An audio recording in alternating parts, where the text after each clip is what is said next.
First, we take our floor pieces and snap them together like a puzzle. Then we take the foundation and align these holes with the floor. Same with the wall stands. Just align and snap into place.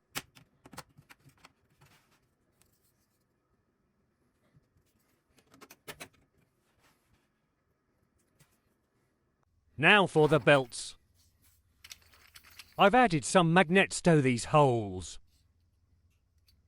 Make sure all the links are flexible before installing.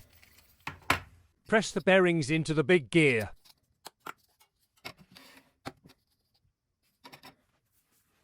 Then place the gear on the track assing the bearing.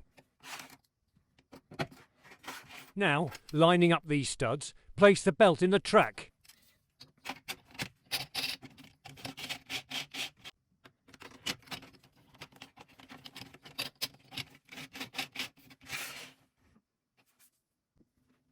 The belt tracks should fit neatly on the foundation.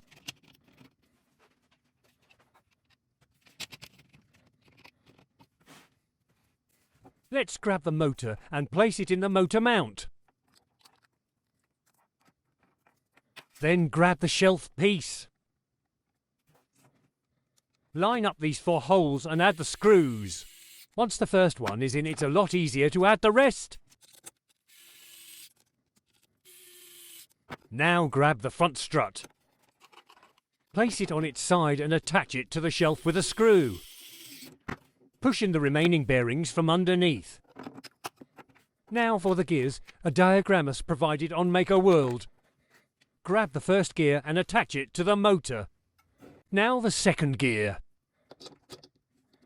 After that is 2 of gear 4. And 2 of gear 3.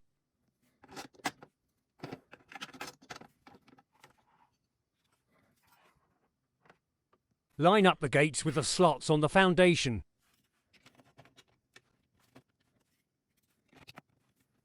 Now line up the bearings with the tracks.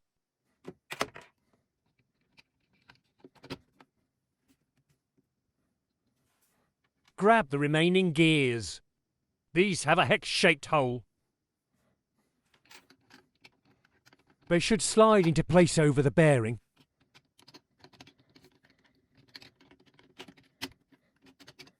Now is a good time to test the movement. Grab the machine body and attach the control panels with glue or tape.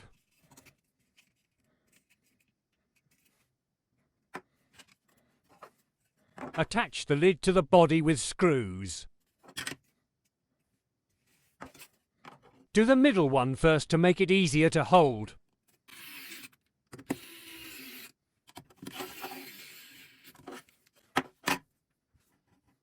The body slides into place and can be easily removed.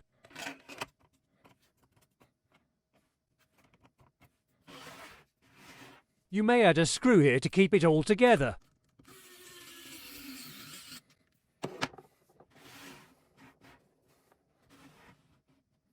Now for the walls. They slot into the top of the machine, as well as in the bottom floors.